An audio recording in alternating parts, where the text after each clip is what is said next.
Hello. How are you? We're live. So good to see you, Sergio. Oh, How are you? We I'm, so we just saw each other like what, 5 days ago? yeah, yeah. For those of you who don't Even. know, Al was on my radio show called Revolutionary Abolitionist Radio, and her interview is now available on RadioFreeBrooklyn.com. So if anybody wants to go and listen to it, it's a really great interview. Al's a fantastic guest, so you should go do that. Thank you. You're also a fantastic guest, so I'm really glad we have a shorter but like a swap of roles. I'm going to ask you a couple questions. Sure. Yeah. First of all, like how are you doing? I'm all right. I'm doing all right. State of the world. How is Sergio? Well, in terms of the state of the world, I'm personally doing okay. I think I'm trying to manage in this still pandemic mode. A lot of people are talking about it like it's in the past tense, and that's a little confusing to me. Yeah, But I'm trying to stay afloat at the moment. Yeah. yeah, yeah, absolutely. It really seems like some things people are trying to act like nothing happened. It's like a return to normalcy. It's like, well, Well, it's a very strange thing. I think that people are sort of very addicted to getting their conveniences back, not necessarily their. A lot of people are talking about rights right now, but it's really more about convenience. Anybody who, I mean, I've heard more than one person say like the vaccine mandates is like a signal of martial law, and I always want to like choke them because if there were really if this was real martial law and this was really tyranny, they'd be going into people's houses. Government agents would be going to people's houses, breaking down the door, tearing them out of bed, throwing them into unmarked vans, going to an unmarked location, holding them down, shoving the vaccine into their arms, putting them back in the van, and leaving them in some undisclosed place. That would be tyranny. And that has happened in the past. And if I always just want to say, can you just please Google fascism in Latin America? It is. And if you think this is a form of tyranny, then you've led a privileged life beyond the bounds of good taste. So yeah. that's I think a privileged life beyond the bounds of good taste. I think a framework for the kind of ways we can be thinking Yeah. of this. Um, Yeah, and that is a little bit of the kind of thing. Like these kinds of questions come up in your play. This feels like your play always feels so timely. It feels timely now. It felt timely then in like what this was 2019, and it's probably gonna feel timely again Yeah. in the future. Um, but it's actually really amazing because so I actually was an audience member, just a regular old audience member for the live recording of this episode. I just showed up at the Mark O'Donnell just to take part, and it blew my mind. I was just getting to know Parsnip at that time, and it was really incredible. Your interview with Yvonne, all of that stuff, and then also getting to hang out with everyone afterwards. I'm like, this is how I want to be engaging with theater people, of like putting together this thing that asks its audience big questions and then also has a space afterwards to let people talk about the questions that they were just asked. So actually, one thing I'd like to ask you now is what is just like one really present question in your mind right now that the play that folks are about to listen to, a question that the play asks that's really prevalent in your mind right now. Well, I think it's the central question, and I think that's when violence becomes legitimized in a political struggle. Right now, we're seeing a lot of violence happen around the country, and not just at its usual, rate, but like we're seeing a lot of political violence occurring in various different states in various different forms, and I think this is something we really have to pay attention to and take very seriously. I think the line in the sand has been drawn very clearly to me by the reactionaries in this country. I think the right wingers or the fascists in this country have made their intentions very clear, and their ideology is very clear. And in some sense, I think we're sort of post the Reagan Revolution in some sense, because now we're entering a new phase of this kind of right wing in the United States. It's sort of beyond the Reagan Revolution now, although it's an evolution out of it. But what I mean by that is that we're going to be facing, I think, some serious violence in the present and in the future. And I think at this time, it would be really wise for the left, particularly marginalized and oppressed groups, to become more militant. And I don't say that lightly. I say that as a person who believes in militancy, but also as a person who's very concerned about the marginalized and oppressed groups in this country, because the police have made it very clear that they're not going to protect us. The state has made it clear they're not going to protect us. These reactionaries have made it clear that they're out to get us. So the only people who are going to protect us are ourselves. And whatever your feelings on violence is personally, I think it's unethical to believe that it's never justified. Because when people say that, often what they mean is violence is never justified unless it's sanctioned by the state. And I don't believe in that. I believe people have the right to defend themselves by any means necessary and any means possible. So I think at this point we have to start thinking about organizing into militias ourselves and learning how to work guns and use guns and clean guns and learning how to shoot, not because we're out there to start a war, but to defend ourselves.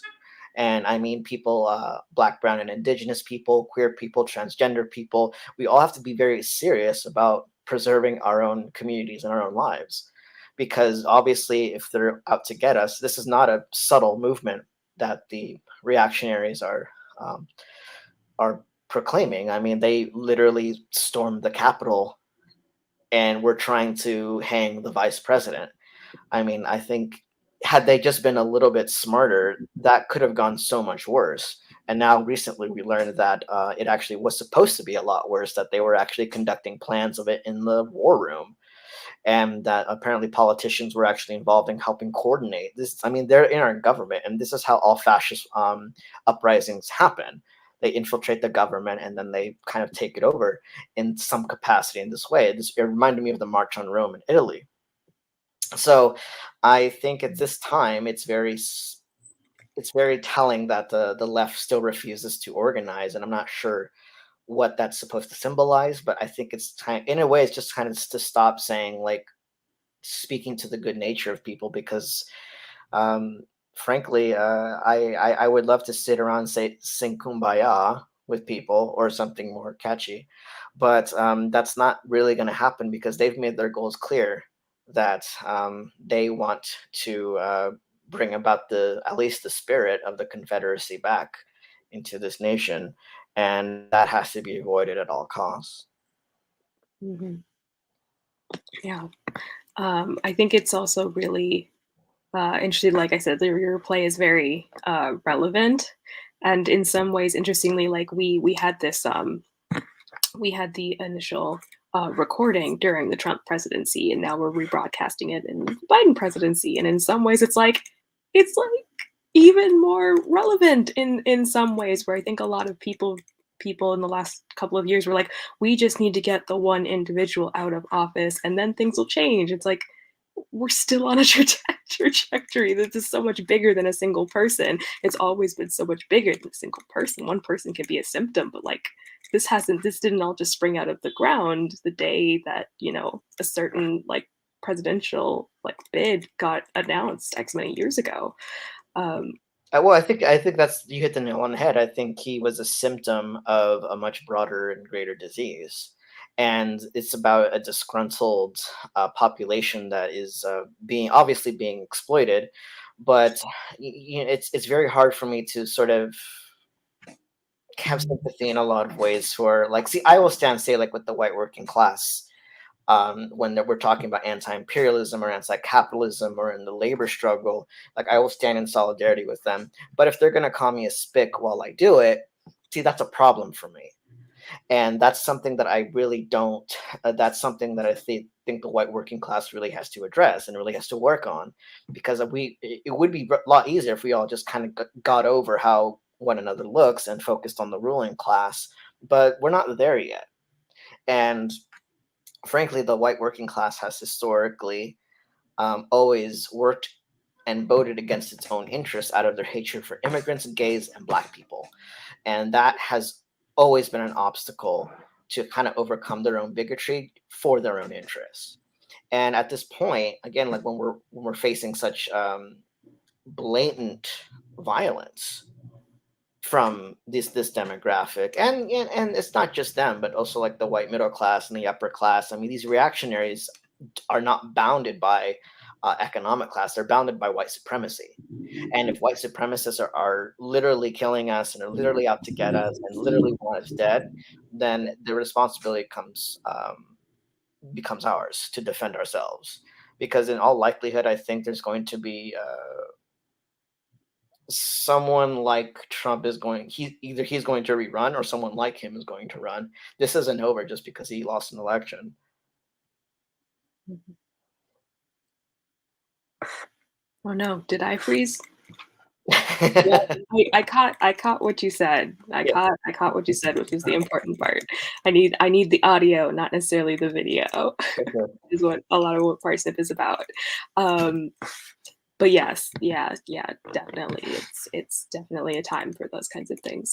And one thing I do want to also ask you before we get started, because there is like a lot of really like heavy questions and heavy materials in your play, and that's threaded through a lot of activism work and organizing work.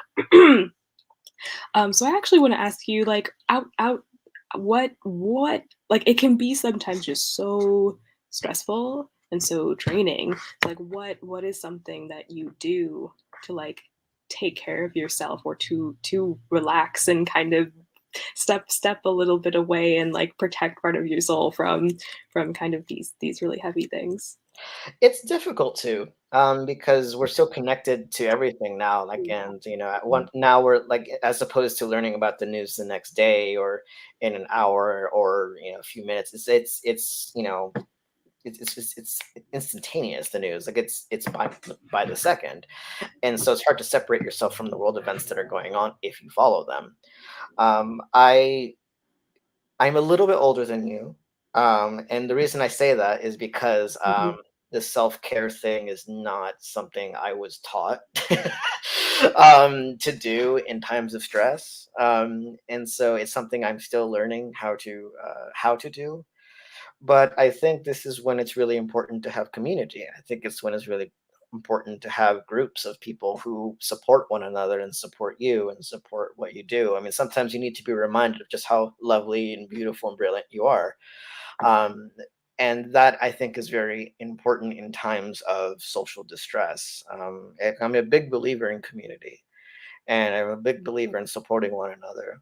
And so, I don't, but my fear of that is getting, when self care or self love turns into self indulgence, and I don't like, a lot of this generation, and frankly, get torn down at the drop of a hat, and I don't like that. I mean, I want, I don't want a generation of people who are overly sensitive. I want a generation of fighters, because we're going up against an enemy that is very powerful, very angry, very well funded, and very well armed.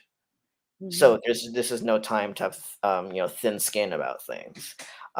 But yes, in the process, you do have to take care of yourself, and I guess one way I do that is by reaching out to people, and like talking about kind of. I think one thing artists have always done is sort of make light and fun of the conditions that they are today, whether it's through dark humor or inappropriate humor, and like that's just one thing I do with friends of mine, because if you don't laugh about it, sometimes you have to cry, and I'd rather laugh about it. Yeah. Yeah, and you make a really good point too, that like it is about community. I think self-care has been like the whole self-care like movement, I Right. mean, started like and brought to the fore like by Black women who had been putting in years and years and years of that hard labor of like, oh, we're breaking down like our own bodies and our own like minds in the process. We Mm. need to also make sure we are supported as individuals while taking care of other individuals. And then of course we do live in late stage capitalism where everything gets commodified. Well, yeah, because it turns into, oh, I have a headache, I need to like lie down for 6 hours. It's like, toughen the fuck up. You know what I mean? Like, there are times when I do feel like saying that, where it's like, we need to fight. this, because if we don't fight this, then they're going to very easily take over, Yeah. and we can't allow that to happen any more than it has. Yeah. Which is like the very difficult balance where like burnout is such a common thing.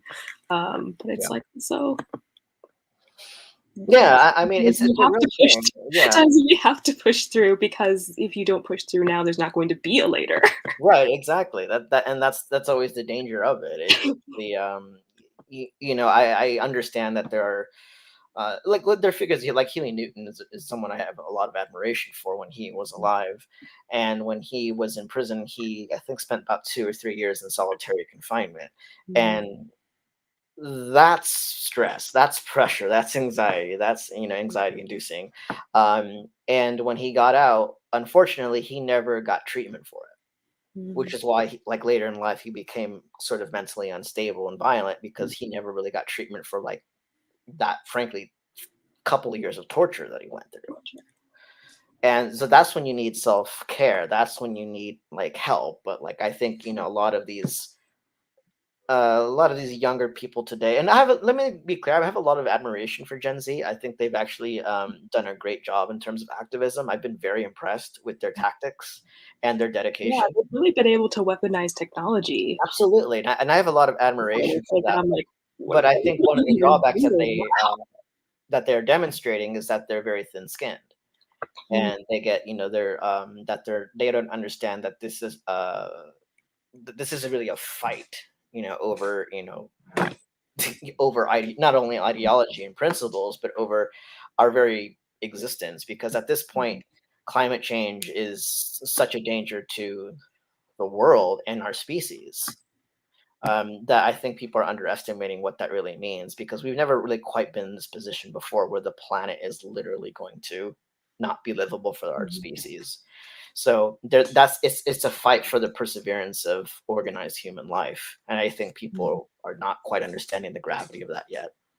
Yeah, I think the most understanding that you sometimes see because it is such a huge idea to wrap your mind around outside of like we see it on the screen in movies where it's CGI of the world being destroyed, but like what is that concept in reality? I think Yeah. there also comes with I've seen it a bit in Disney too of this like nihilism of like, well, the world is we only have today and the world is going to be destroyed. So like this is what I can do right now.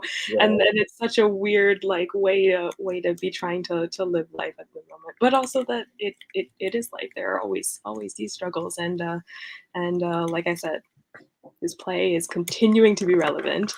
So let's get to this fantastic, well written, well acted play. Thank you so much, Thank Al. you so much for chatting with me, Sergio. It's so good to see you again. I think I No actually went problem. over our time I because am we probably just good. talked I for talk a too much. My bit. apologies. We'll move to the play. Thank you so much. Take care. Enjoy, everyone.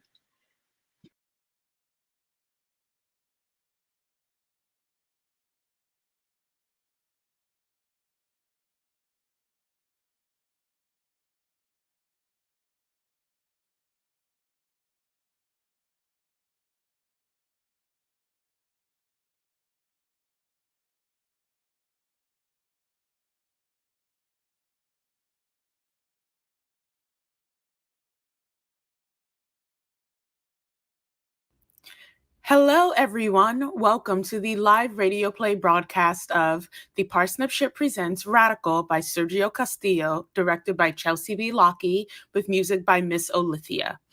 This episode was recorded live in Brooklyn, New York in January 2019 and is produced by The Parsnip Ship and Business Lunch Productions.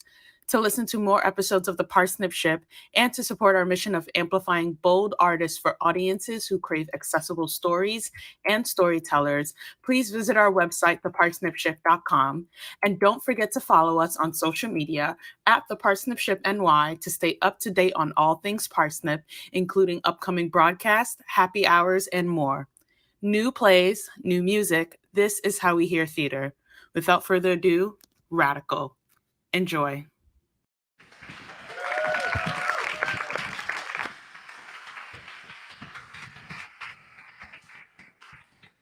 Hello, everyone. Welcome to the Parsnip Ship. My name is Ivan E. Debery, and tonight we are having our recording at the Mark O'Donnell Theater in the Actors Fund Art Center in downtown Brooklyn.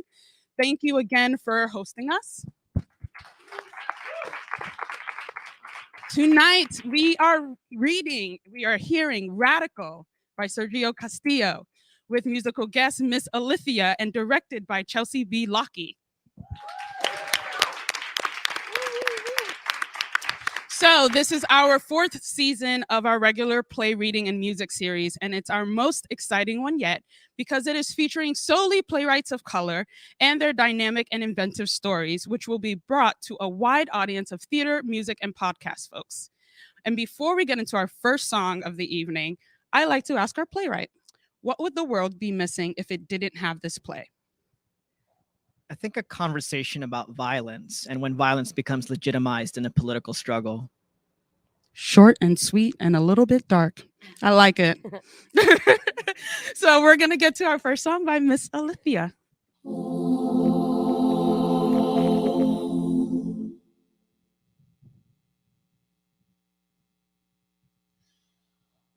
Oh, beautiful.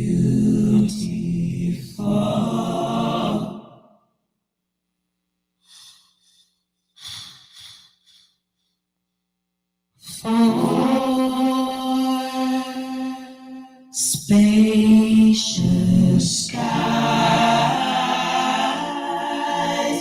for amber waves of grain, purple mountain majesty above the fruited plains. America,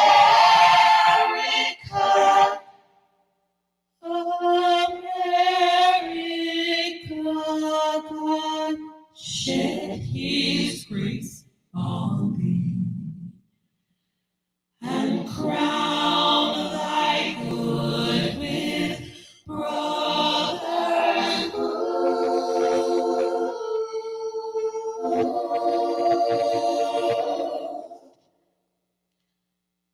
From sea to shining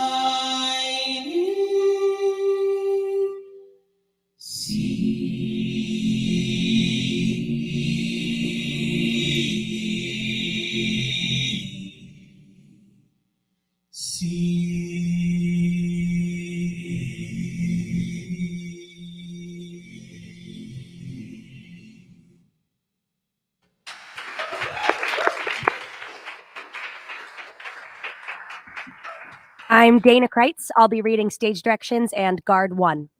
I'm Sean Michael Welch. I'll be reading Jack. I'm Sergio Castillo. I'll be reading Hector Cienfuegos. I'm Nicole Stoica. I'll be reading Celia Frank. I'm Brandon Scott Johnson. I'll be reading Detective Jones. Radical, written by Sergio Castillo. Scene 1, the not-so-distant future, or present. An interrogation room. A single light hangs over a long table. On one end sits Detective Charles Jones, and on the other sits Celia Frank. Jones is going through a number of documents in a manila folder. Celia has her hands on her lap. There is a tense silence between them. He finally speaks. 7 arrests and only 1 charge.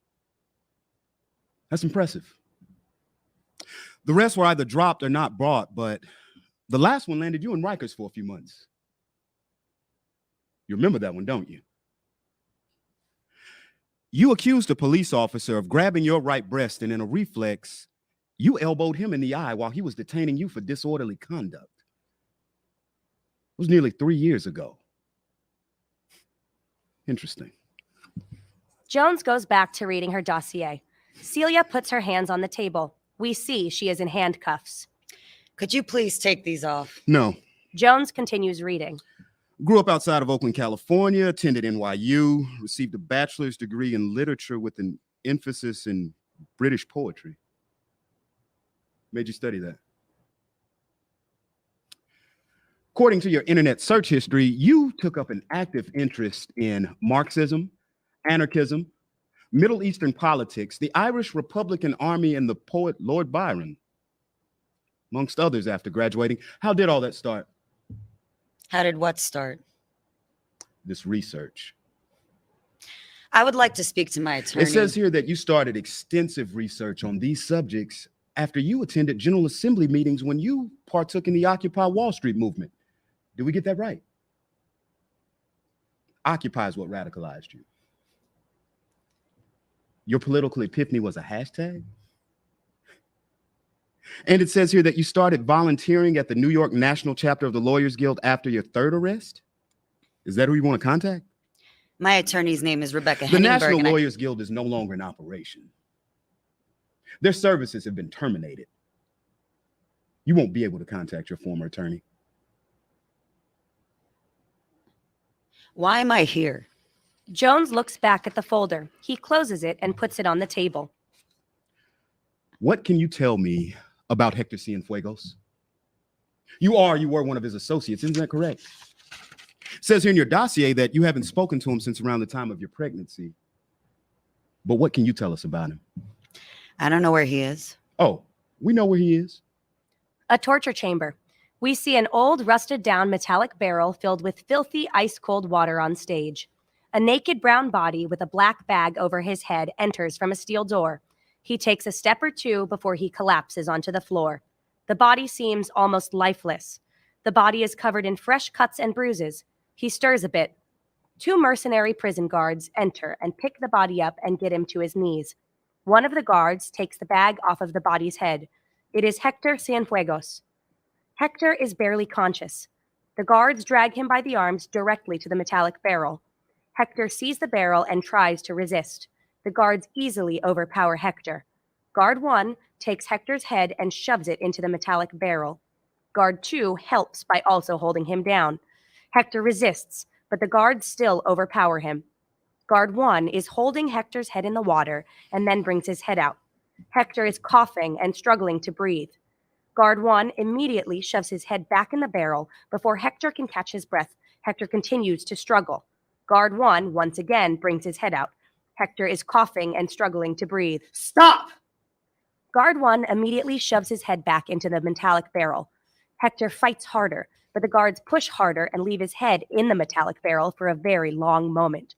Hector stops struggling, and his body becomes lifeless. The guards finally bring his head out. Hector coughs and almost collapses. In his struggle to catch his breath, Hector spits at Guard 1 in the face as the guards try to take hold of him. Fuck you! Guard 1 punches Hector in the stomach. Hector drops to the floor. Hector tries to crawl, but Guard 1 kicks him in the ribs. Hector falls over. Guard 1 takes out his steel baton and flicks it open. Back in the interrogation room. What can you tell us about him? You and your friend, Catherine Bailey, never had any political interest until Occupy Wall Street. You met Mr. Cienfuegos through Miss Bailey, and the three of you appeared inseparable for a long time. Seems you were all real close. You want to know about Katie too? No. That information wouldn't be any use to us. Why is that? Jones reaches into his pocket and pulls out his phone. They picked you up pretty early. So I guess you wouldn't have heard. Jones presses a few buttons on his phone. He widens the screen on his iPhone and shows it to her. Celia reads for a few seconds and then becomes horrified. She won't be much help. Jones puts his phone back in his pocket. Is that why I'm here? Well, the names from the Washington Square Park incident were officially released to the press this morning. Bringing you in for that wouldn't make much sense. Is that what you call an incident? Doesn't matter what I call it. Does Hector know? Probably not. Why? Do you think he'd be upset? Jones smiles. Celia looks furious. What can you tell me about Hector Cienfuegos? The bay trees in our country all are withered, and meteors fright the fixed stars of heaven. The pale-faced moon looks bloody on the earth, and lean-looked prophets whisper fearful change. Rich men look sad, and ruffians dance and leap.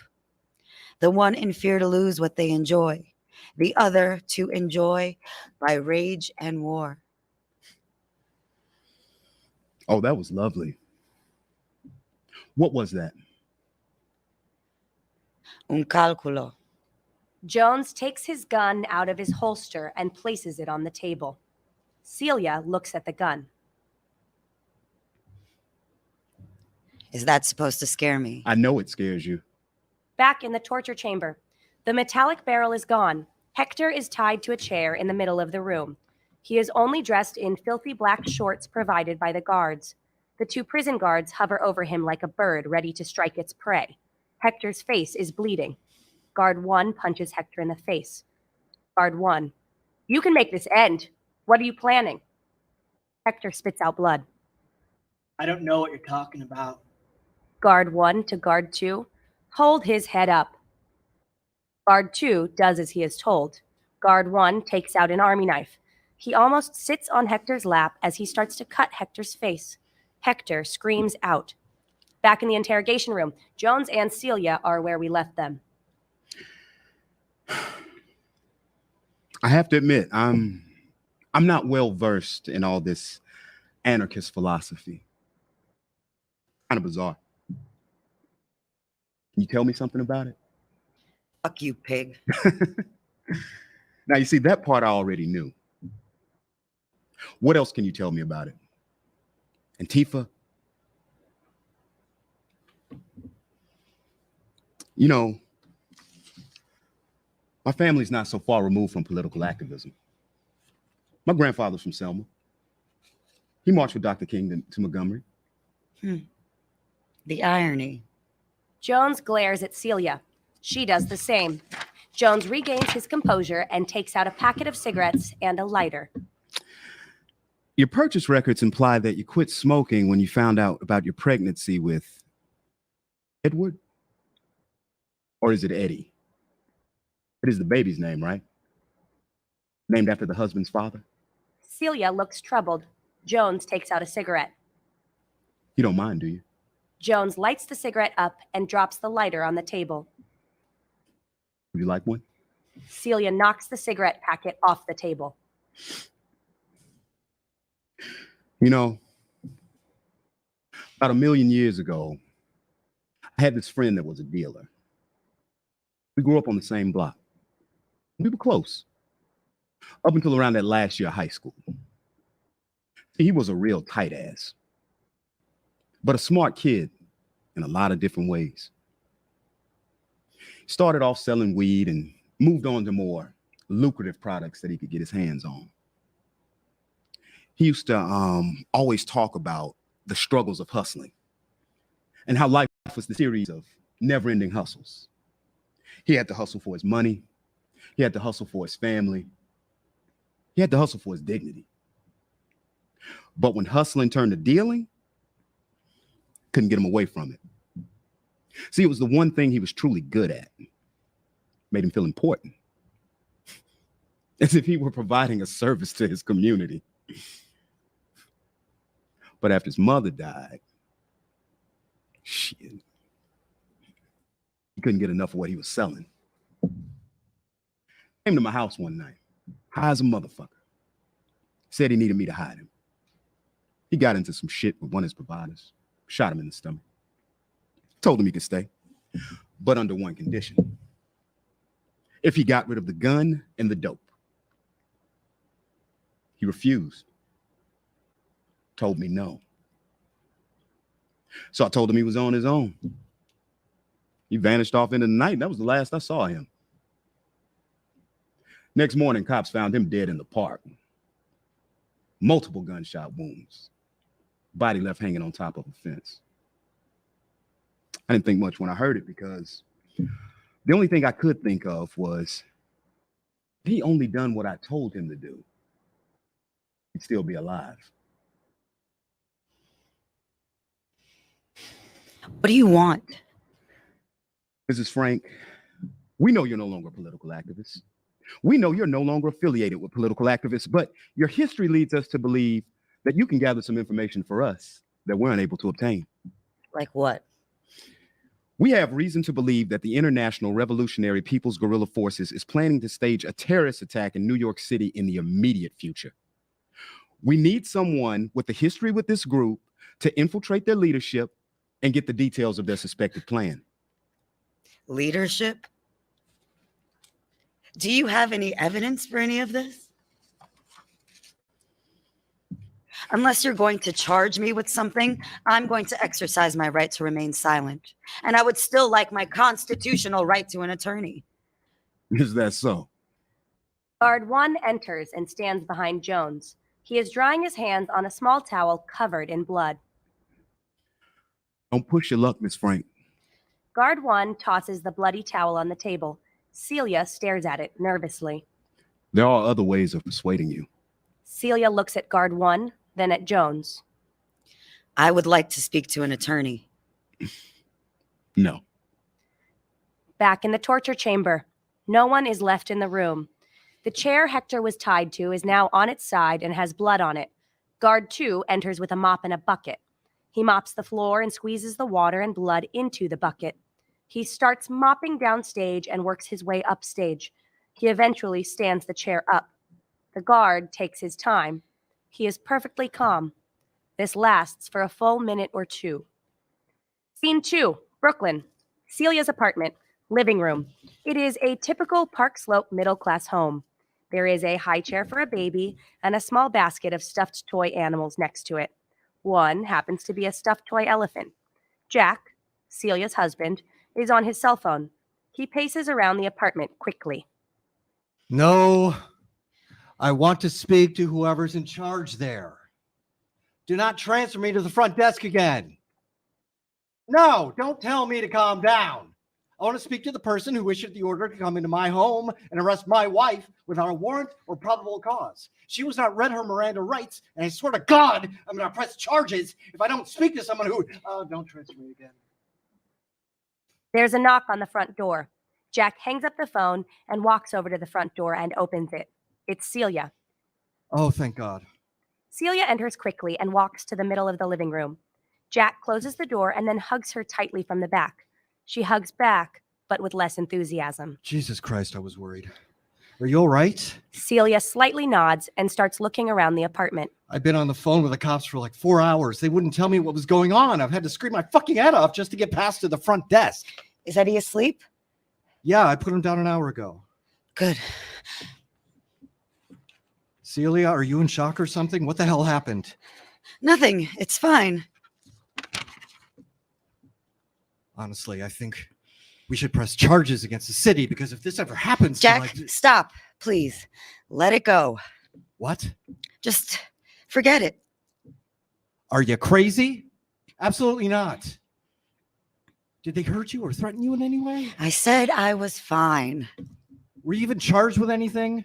What could they charge me with, Jack? That's what I kept asking them. I told them you're a mom and a member of the PTA. You're not a criminal.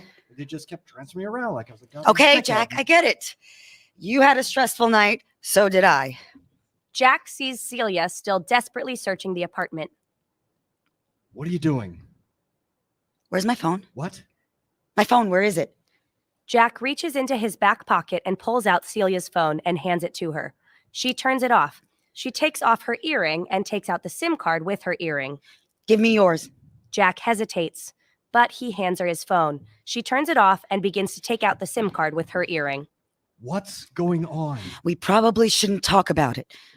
Celia, what happened? I said I don't want to talk about it. Eddie, their infant child, cries from the other room. Shit. Celia exits into Eddie's room. The baby's cries slowly come to an end. Jack is still pacing. Celia enters the living room. She has left the phone and SIM cards in the baby's room. You should have put him down earlier. Sorry. I was preoccupied. Are we just not going to talk about this? When a man's verses cannot be understood, nor a man's good wit seconded with a forward child understanding, it strikes a man more dead than a great reckoning in a little room. What? Celia begins desperately looking around the living room again. What are you doing? Shh. Celia motions for him to be quiet and to come closer to her. What's going on? I don't know. Just let me think for a second. I mean, would they even have to bug the place if we take our phones everywhere? I took the SIM cards out of our phones. The what? SIM cards, they're like tracking devices. Tracking devices? Okay, have you not read about Edward Snowden's revelations to the public or looked at any of the WikiLeaks cables? Do you not know the extent of government surveillance? They're literally monitoring everyone on the planet who has internet access. Honey, are you okay? I think you're being a little bit... What? Paranoid? Really, Jack? The cops just arrested me and had a record of my internet search history from college. I'm not sure I would classify that as paranoia. What happened? There's a lot I haven't told you about when I was an activist. When you were with Greenpeace? Jack, I was never with Greenpeace. I was never a member of the Peace and Freedom Party. It's hard to explain. I was a member or unofficial member of various anti-capitalist organizations that advocated international communist revolution. I was just getting out of the scene when I met you. You being serious? What, does it look like I'm joking? Yes, I'm being serious. I used to be a part of this organization called the Anarchist Black Cross. It was an anarchist communist federation that was trying to develop chapters in every major American city and has ties to other anarchist confederations around the world. I was all a part of what we called the Revolutionary Abolitionist Movement. When I was with them, they were just a standard political activist group. But since the election, they've merged with the American chapter of the IRPGF. The International Revolutionary People's Guerrilla Forces. They're the militant wing of the movement. So they were extremists? We were all extremists. No, I mean, they did what? Believed in violently overthrowing the government? They're anarchists, Jack. Did you believe in that? I didn't object to it. Okay. But you're not into that whole scene now. Did you tell the police? They already knew that. They knew everything. When I started, who I knew, what I researched, what roles I played in organizing, when I stopped talking to certain people. They knew about us. They knew that we named Eddie after your father. They had access to everything. But I don't understand. They can't just come in here and arrest you for something you're not even a part of anymore. Yes, they can, and they did. Jack stares at Celia. What? There's something else you're not telling me. What are you talking about? Jack reaches into his back pocket and pulls out an envelope. It has been opened. It reads Celia. He hands her the envelope. What's that? You tell me. Is that what the cops were looking for? I don't even know what this is. Where did it come from? Do you know the kid who lives in the apartment upstairs? No. Well, he came by last week. He knocked on the door and he handed me this. And you're just giving it to me now. Well, it's a little, I mean... You opened a letter that was addressed to me and didn't tell me about it? What the fuck is the matter with you, Jack? It's from a guy named Hector. Celia opens the envelope and pulls out a handwritten letter. She unravels it and reads it. Something you want to share? Like what? Have you been seeing this guy? Oh, for God's sake. I think I have a right to know what's going on. Do you? I don't have any secrets from you, Celia, but apparently you've kept quite a few from me. Jack, I was just interrogated by the cops for 9 hours. I don't need to be interrogated in my own fucking home. No, you're not telling me something. Who is this guy? Jack, I just got out of jail, and you honestly think that this is an appropriate time to ask if I'm cheating on you? That's really incredible. I haven't seen or had any contact with Hector in over a year. When they asked me about him, I told them I didn't know where he was. They did. He was already in custody when they were questioning me. And when were you going to tell me about this? I wasn't sure I was going to. Why? I don't know. I just find it a little strange that he wrote you a handwritten letter asking you to meet him. So you just assume I'm fucking the person who wrote this because I haven't mentioned him. What am I supposed to think? Oh my God. Did you tell the cops about this? Do they know something I don't? Jack, this isn't a fucking game. I have zero tolerance for you and your jealousy right now. Trust me, there are things you're better off not knowing. Please explain that to me. I don't want to put you or Eddie in any more danger than I already have. Do you understand that?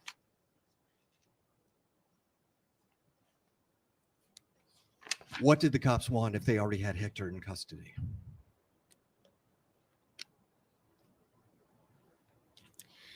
They want me to be an informant.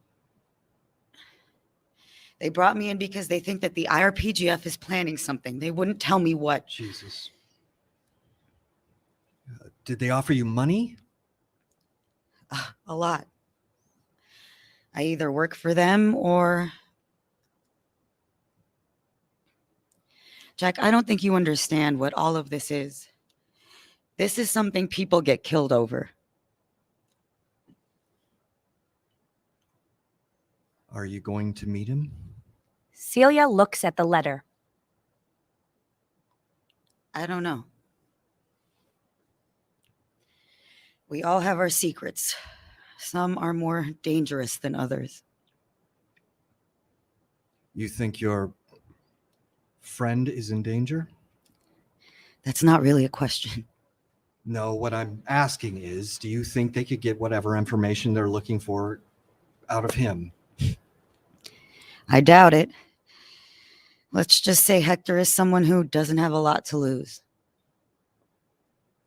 But you do. Celia looks at Jack. I'm going to check on Eddie. Celia exits to the other room. Jack is left alone. Scene 3, a warehouse. It's bare. The walls are covered with leftist regalia. There is a table in the middle of the room with a few chairs. One of the chairs has a backpack on it. There's a small pile of books, an ashtray, and a folded up newspaper on the table. There's also a broken mirror on the ground that leans against the wall. Hector wears a black hoodie, black jeans, and a red bandana around his neck. Hector kneels and faces the mirror to address his severely wounded face with supplies from a small medical kit that is next to him. There is a large scar on the left side of his cheek now, and it's still fresh. Sounds of the front door are heard being unlocked. Hector quickly gets up. He stuffs the medical kit in the backpack. He puts the hood over his head and covers his face with the bandana. Only his eyes are visible. He reaches inside the backpack and pulls out a handgun. He points it at the door. The door opens. It's Celia. She carries a purse. Whoa! Celia ducks. Hector puts down the gun immediately. Jesus What fucking the fuck is the matter Christ. with you? Hector points the gun at her again. What are you doing here? Celia pulls his letter out of her purse. Hector remembers. I wasn't sure you'd come. Neither was I.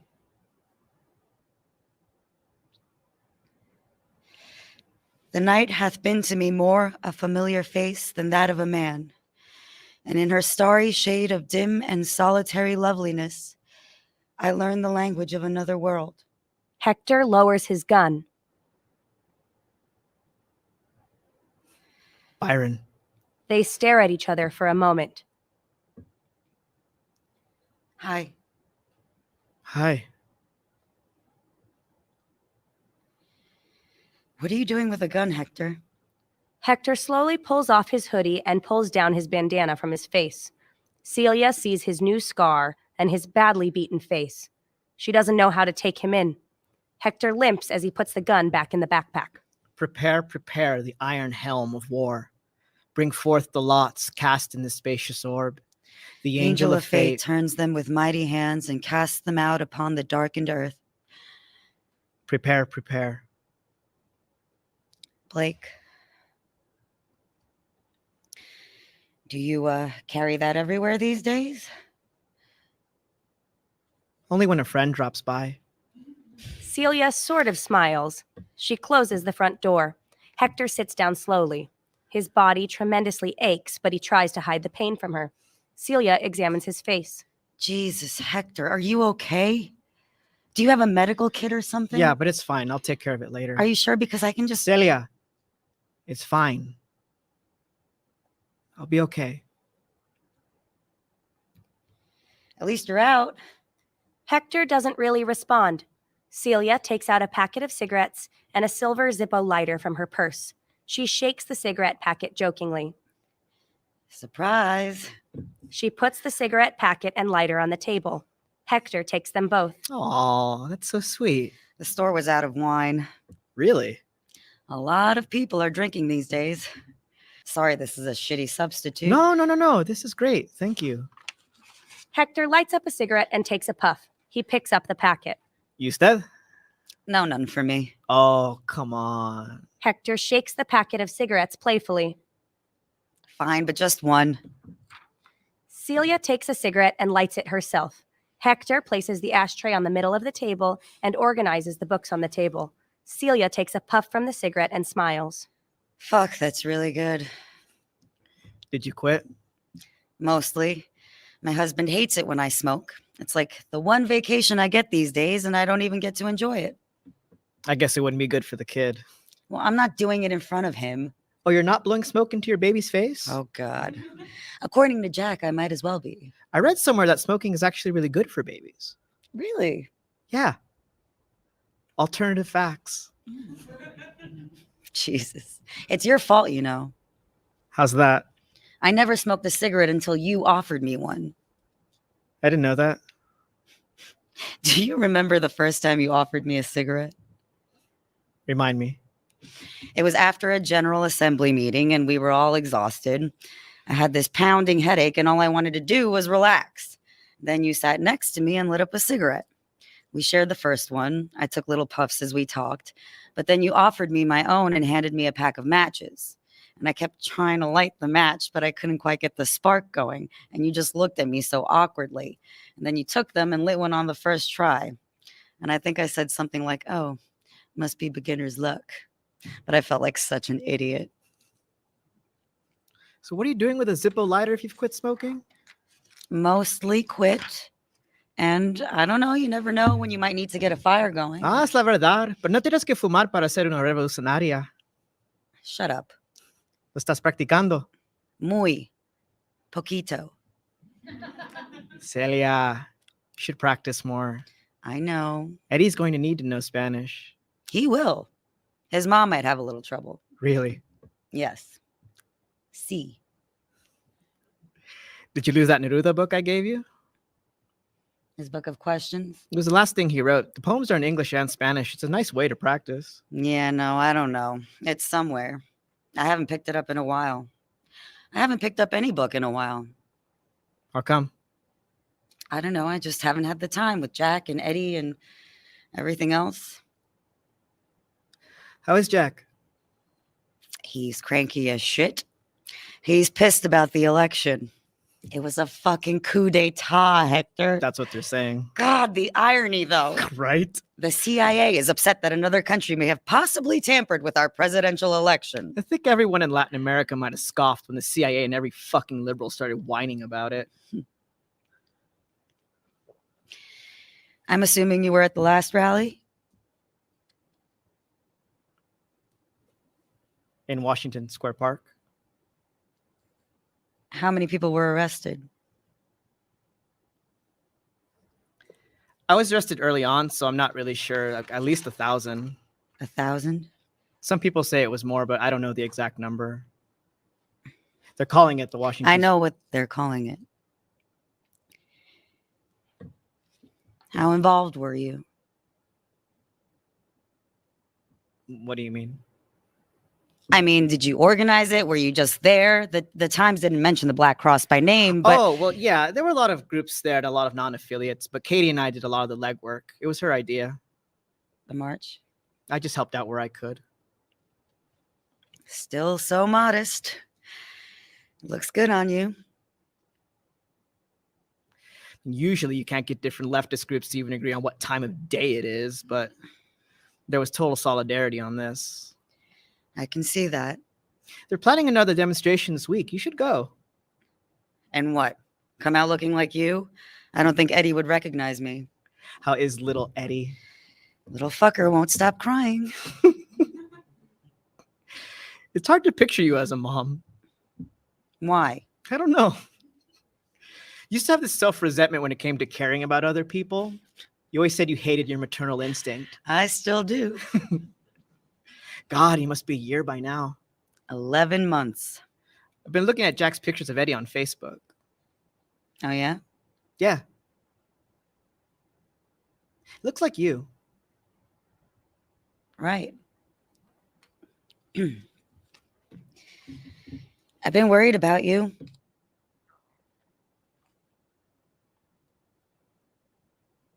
Have you? Celia stands up. She walks around the warehouse. Well, this place hasn't changed much. A bit cleaner with everyone gone. New York's best kept secret library. I remember when we all used to sleep here.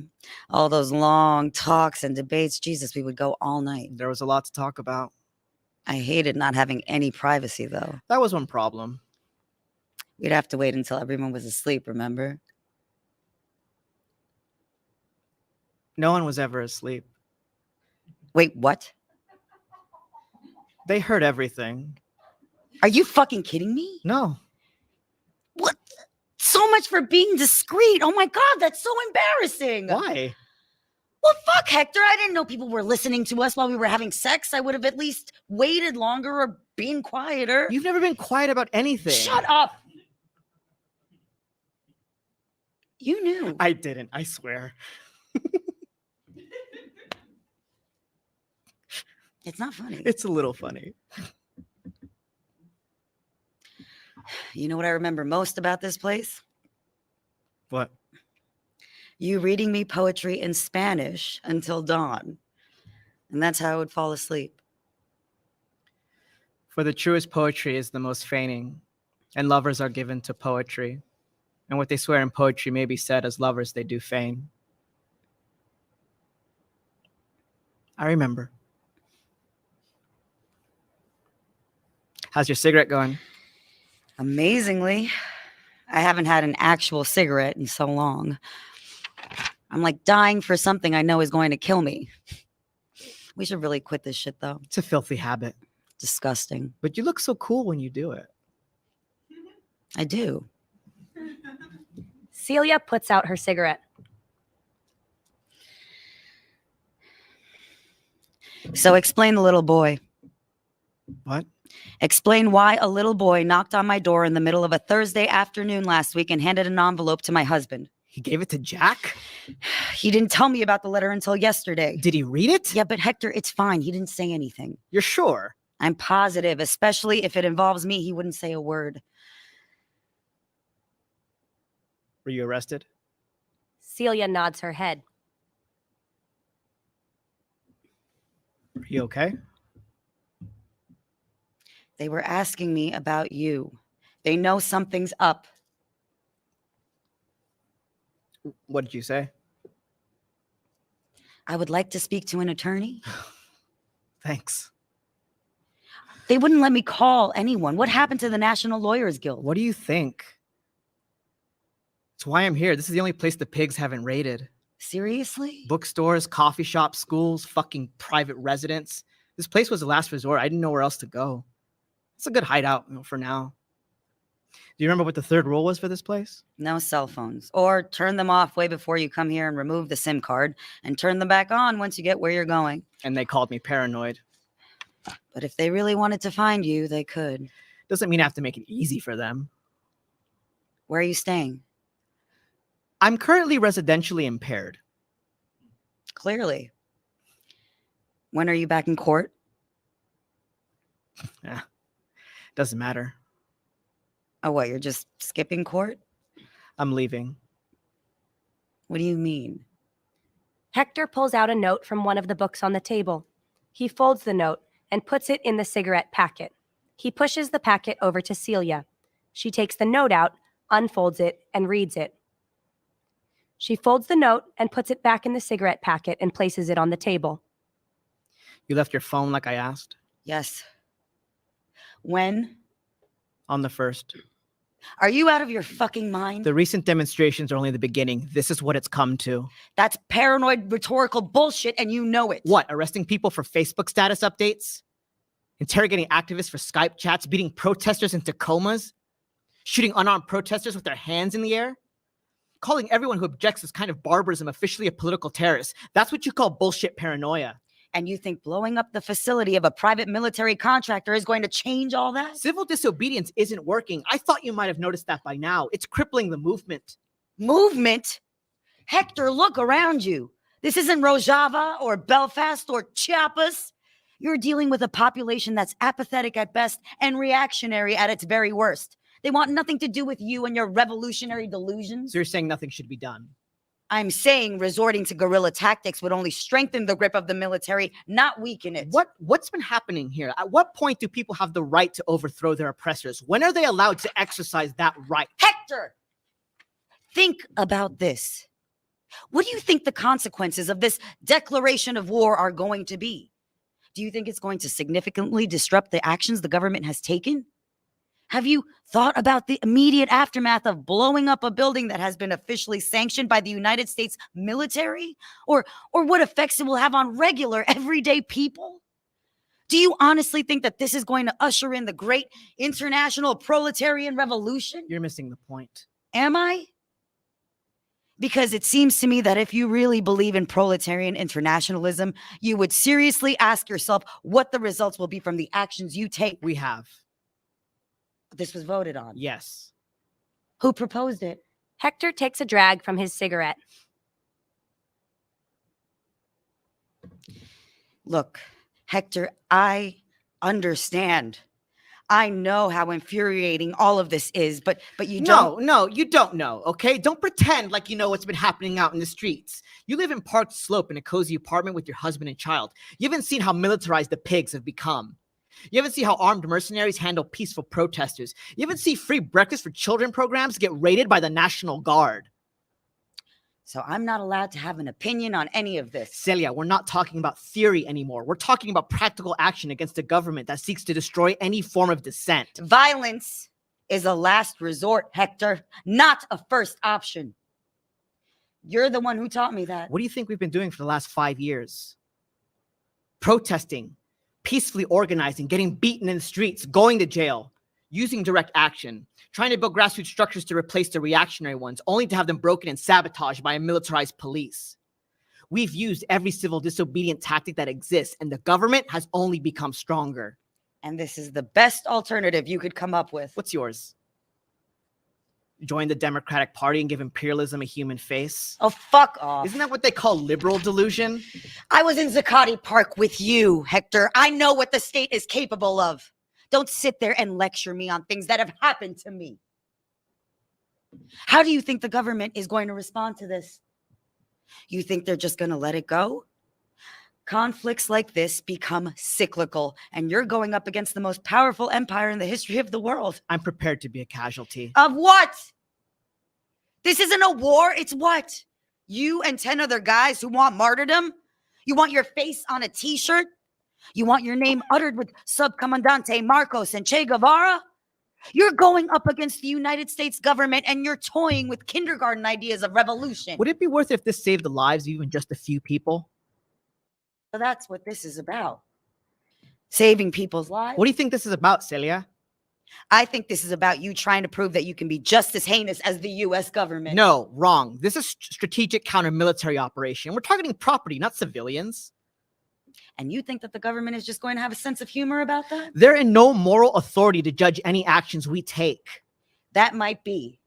But if you do this, they will never stop hunting you. This isn't about me. Yes, it is. Don't pretend like this has nothing to do with you personally. You can fool every other comrade you have, Hector, but I know you.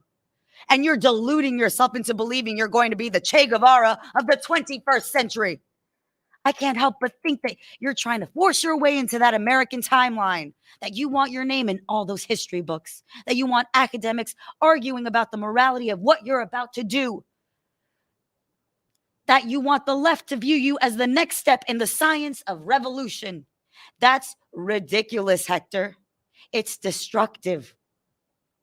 Do you want to be a freedom fighter? Or do you want to carry out a suicide mission that will lead you into a war you know you can't win? In 1956, 82 men set sail on a cabin cruiser called the Grandma from Mexico to Cuba. 60 of them were killed when they came to shore. The 22 men left went on to lead a revolution whose goal was the overthrow of a military dictator. People said it was impossible. The government thought their actions were futile. Peasants told them they would never beat Batista and his army, that they couldn't possibly take Havana, that they could never openly defy the empire. They said all of that until it was done. The Cuban revolutionaries showed the world that it could be done, and it wasn't through marching or civil disobedience. They took up arms and fought. That is revolution, and there is no such thing as a non-violent revolution. And did those revolutionaries dismantle the state? Oh, for fuck's sake. No. What kind of government did they install? Because I thought the point of being an anarchist was to destroy the state, not to change it. Do you really want to talk about hypocrisy? You're an anti-statist. You believe in anti-authoritarianism. What's your point? You're leading a group of I'm individuals. not leading anybody. Oh, cut the crap, Hector. You know that they listen to you. And I listen to them. My opinion has as much weight as anybody else's. Oh, that's right. What's the vogue these days? Democratic confederalism? Dude, call it what you want. Is there even a small part of you that believes that things will go back to the way they were before the election? Is that a serious question? Fine, forget that. I want to know if your intention here is purely to commit suicide. What? What you're talking about is suicide. I want to know if this is you just trying to give a fuck you to the government before you kill yourself.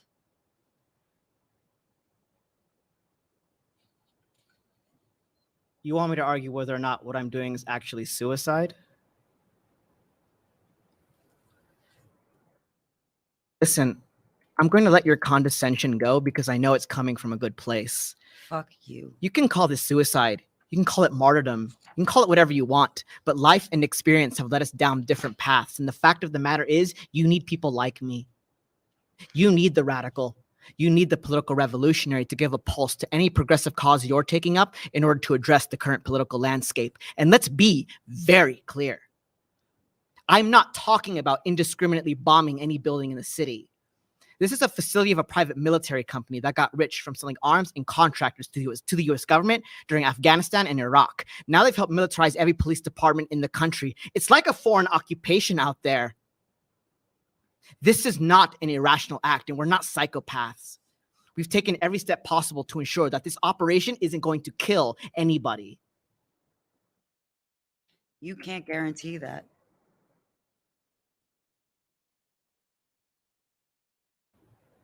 No, I can't. Then what? You're going to go underground? You're going to be a secret bandit in the age of the internet? How long was it before they found the Boston bombers? You know, you used to accuse me of cynicism. Don't patronize me. This is what they want. They want this kind of reaction. They want someone like you to go too far. You're playing into their hands. What is your conscience honestly telling you? You really want me to address that? Hector, The strategy is in place. this is not an academic exercise. You don't understand. You're in no position to make this call. It's already begun. Then stop it. That's not how it works. You know that. You can't do this. It's done. It won't be stopped. Then why the fuck did you call me here? Hector takes the newspaper on the table and slams it in front of her. What? Is that yesterday's paper? Celia opens up the folded newspaper and reads it for a moment. She fights back tears.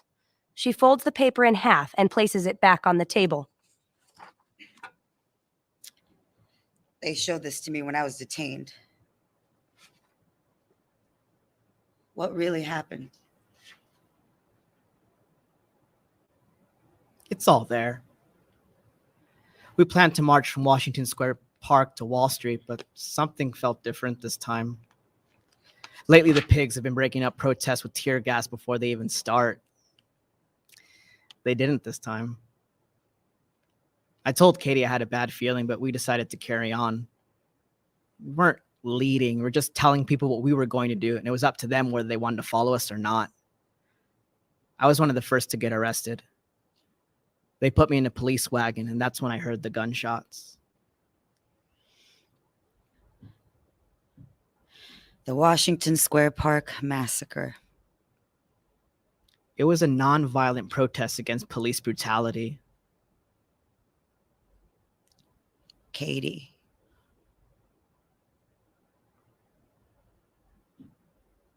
None of us have seen you in over a year. I just had Eddie. I We couldn't. know. I didn't see the point anymore, Hector. You think I haven't thought about what you're doing? You think I forgot everything I read, everything I saw, everything that happened to us? I have a lot of anger in my heart. My hatred has not gone away.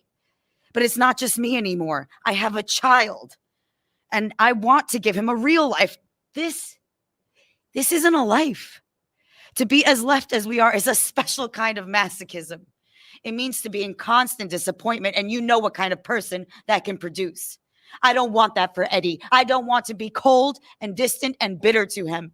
He doesn't deserve that. They assassinated your comrade. I know. Your friend. I know. And you're willing to let that go. No, I'm going to organize. I'm going to support a decent candidate. I'm going to vote and... Fuck! Fuck you.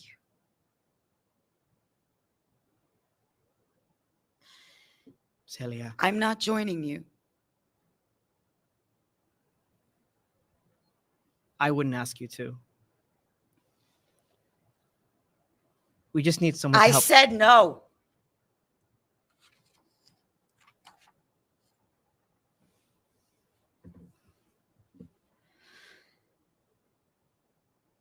You think I abandoned you?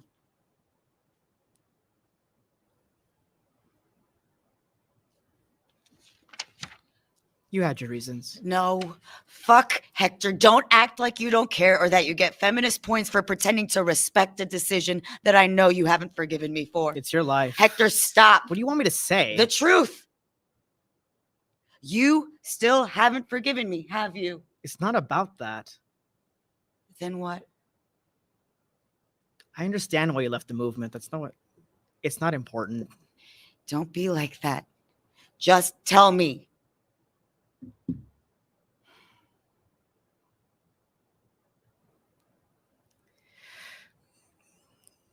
Growing up, I always knew my parents would get divorced. I didn't know they would do it so late in life, but I wasn't surprised when they told me. Their marriage was for show. I don't think they were ever really in love. Marrying one another seemed more like a convenience than a partnership, and I always hated that falsehood. I never wanted to get married, not just for political reasons, but because I always saw it as this huge lie. Then I met you. And suddenly things changed. Everything I'd ever done up until that point had come from a place of anger or resentment, which made me a good activist, but not a content person. I loved you very much. I was afraid of telling you because I knew you would look at me the way you are right now. With pity. That's why I never told you. I didn't plan on telling you now, but you wanted the truth, so there it is. Eddie's not your child. I know. I was already with Jack. Do you love him? Are you really asking me that? I really want to know. I didn't tell you I was leaving because I knew you would talk me out of it. You didn't answer my question. Because you already know the answer. Yet you married him. That's right. Why? Because I had to do what was best for my child. So that's it. That's it. Okay. I know you were never in love with me, and that's okay. It was a complicated time, but you owed me more than that. Then what? Just leaving. Sorry. For what? That you feel that way.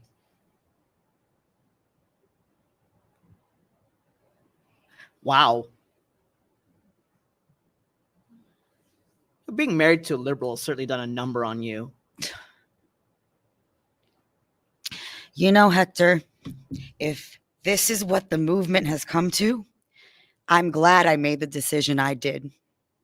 You asked me what it would take for me to endorse violence as a legitimate tactic. It's an irrelevant question. People will view this simply as an act of terrorism, and if you're caught, you'll end up dead. And you're no good to people when you're dead. When we were organizing assemblies in Zuccotti Park and feeding homeless people, giving away free clothes, making sure people had medical attention, teaching people their legal rights, that's where we needed you the most, in the community organizing. That's where you were the most effective. That's where we need you now. And you know that I'm not wrong when I say things are going to get worse. The Ferguson uprising was the beginning, then resistance spread. Now military presence is everywhere. Secret police, spies, shooting unarmed protesters, concentration camps for immigrants and Muslims, activists being tortured in prison. Look at my face. This didn't happen at the protest. This is what's happening to activists in jail, not at a CIA black site, here, now. How many checkpoints did you have to go through to get here today?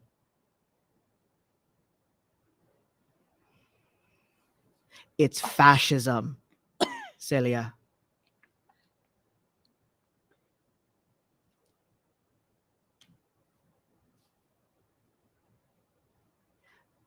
I genuinely want to know when you think violence is appropriate.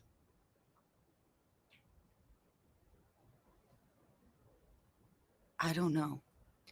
Hector grabs the cigarette packet. He takes out a cigarette and lights it. Were you in LA during the protests against the Iraq War back in 2003? I was in Oakland. I was 16 when we invaded Iraq. It was the first time I ever protested. I remember seeing pictures of burnt bodies and dead children in Fallujah and Baghdad on the news.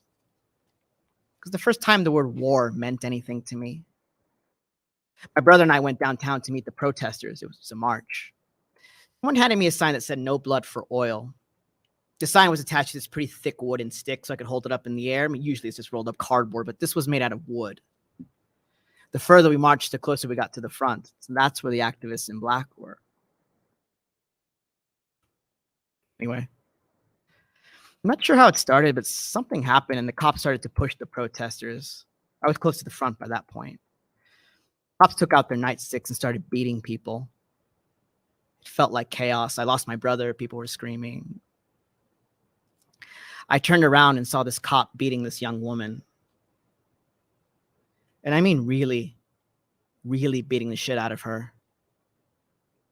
I saw her cough up blood on the asphalt. She was begging for help. When the cop got fully on top of her, I took the edge of my sign, the end of the wooden stick, and I rammed it as hard as I could into that cop's eye. He fell off her screaming.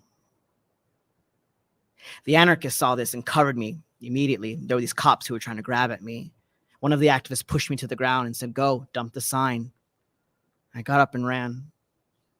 Protesters made room for me. That night, I met up with my brother at home. I told him what happened, and he was furious with me, yelling, "What if I'd been caught? I could have gone to prison. That's not what you're supposed to do." And I stayed quiet. Later on, we found out that cop went blind in his eye. And the woman he was beating didn't have to be hospitalized because I got him off of her in time.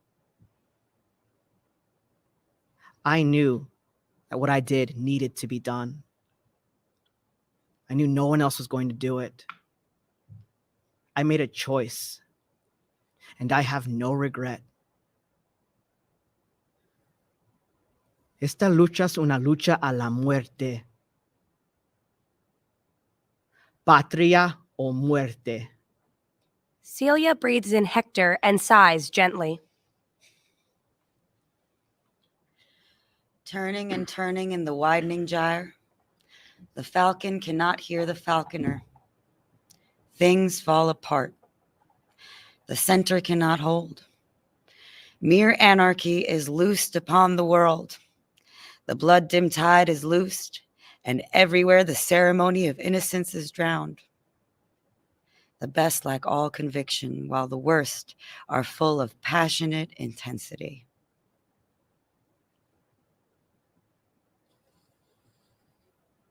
Yates.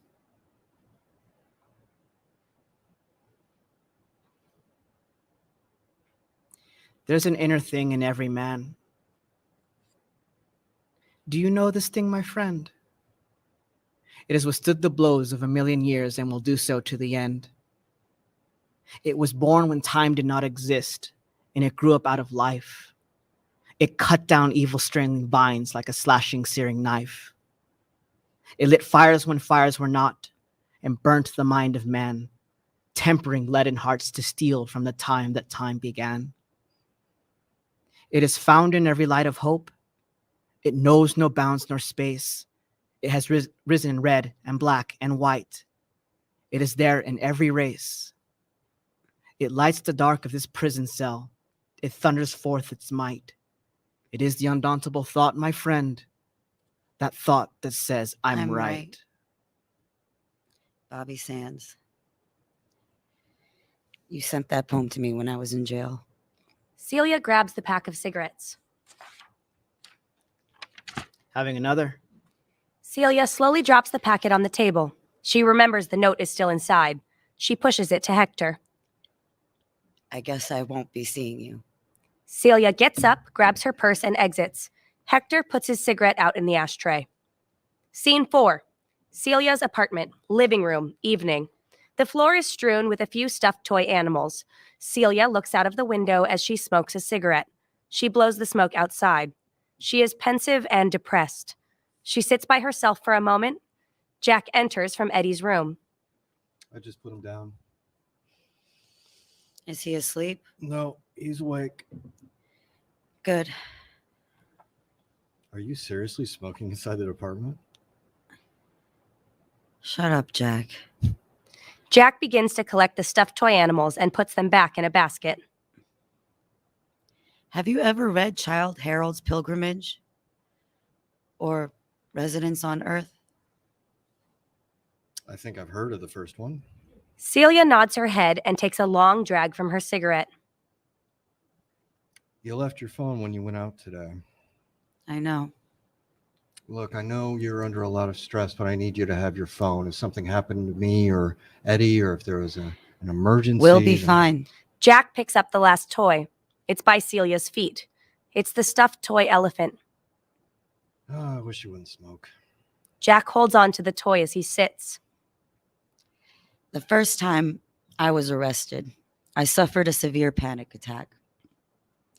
It was a kind of anxiety I'd never felt. It felt like the ground underneath me was disintegrating into ash.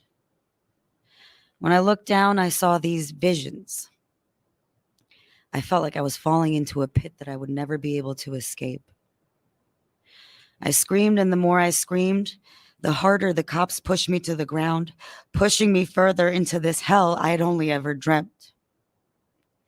I knew I was going to die.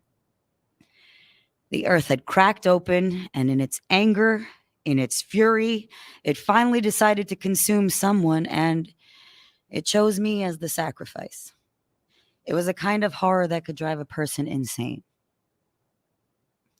And then I saw someone else on the ground with me. He saw me in this state, and at first I couldn't hear him. I couldn't make out what he was saying to me. He wasn't falling, but he was right next to me. I finally understood what he was trying to tell me. He kept saying, "You're not alone. I'm here. Celia, you're not alone. I'm here. Celia, you're not alone." His eyes were sad, and this might sound weird, but he looks beautiful when he's sad. His eyes were soft. Los ojos son la ventana a la alma. And just like that, the earth took its form again and held me up. Suddenly, it protected me. He protected me. And when I was in jail that night, that's all I could think about. These eyes that saved me from being swallowed by the earth.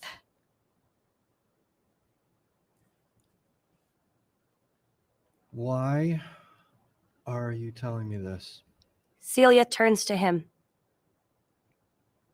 Because it's something you should know. Celia takes another drag as she turns back around to look outside of the window. Jack doesn't know what to do or say. End of play.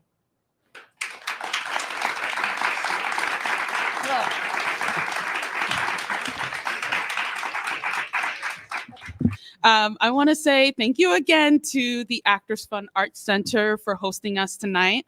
I'd like to thank our wonderful cast, Brandon Scott Johnson, Nicole Stoica, Sean Michael Welch, Dana Kreitz, and Sergio Castillo, who is our wonderful playwright of the evening. This episode was directed by Chelsea B. Lockie, and our musician is Miss Olithea. Thank you to Luke DeCola, our sound engineer and sound editor, and my TPS team, Todd Kirkland, managing director, Katie Donnelly, producing director, Blaise Teicher, artistic associate, Rai Zilong, artistic associate, and Jesse Manning, our producer. We want to say thank you again for listening to The Parsnip Ship. Follow us on Facebook and Instagram at The Parsnip Ship NY. All of our previous episodes are available on iTunes, Stitcher, and Spotify. Our latest episodes for listening and download is Devilland Parts 1 and 2 by Desi Moreno Penson. And our next live recording will be Breaking and Entering by Liz Morgan, happening on Wednesday, February 6th at 7 p.m. here at the Mark O'Donnell Theater at the Actors Fund. You can find out more information about future episodes on our website, theparsnipship.com. This episode was produced by The Parsnip Ship and Business Lunch Productions. And The Parsnip Ship is a fiscally sponsored project of Brooklyn Arts Council. New plays, new music. This is how we hear theater. And for our last song by our wonderful musician tonight. Thank you all for joining us. Though you're gone, your voice lives on. May we forever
say your name.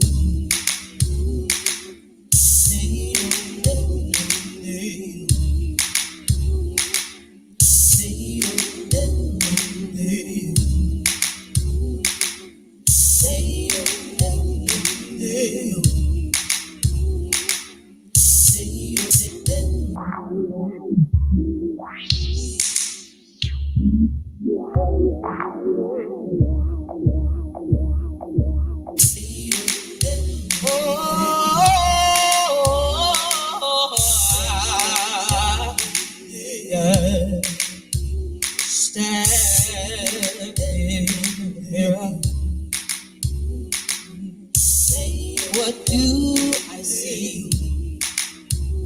My eyes are missing, my mouth is bound so tight. Try and run, she says, I'll give you a head start. Try run, but my legs won't work. She knows why. How should I fight? How should I be the light? How should I fight? How should I be the light?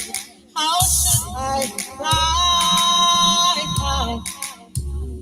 How should I fight? How should I stand in the mirror? Oh, I'm looking for answers for ones we lost. Believe that they loved us. Always knew they hated us all. Land of the free, the home of the depraved. America, spell with free case. Oh, how should I fight? How should I be the light? How should I fight? How should I be the light? How should I fight? How should I fight? How should I be the light?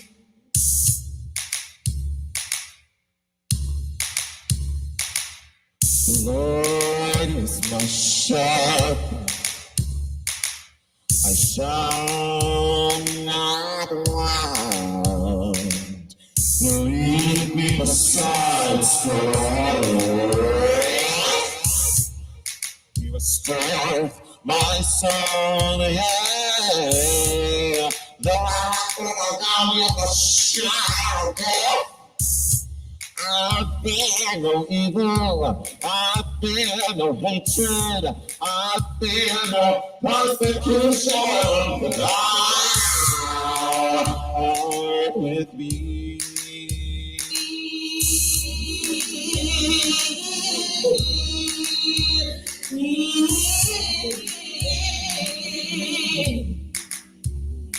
How should I fight? How should I be the light? How should I fight?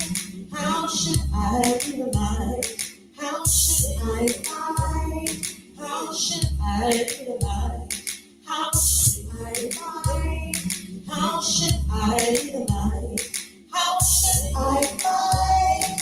How should I be the light? How should I fight? How should I be the light? How should I fight?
How should I be the light?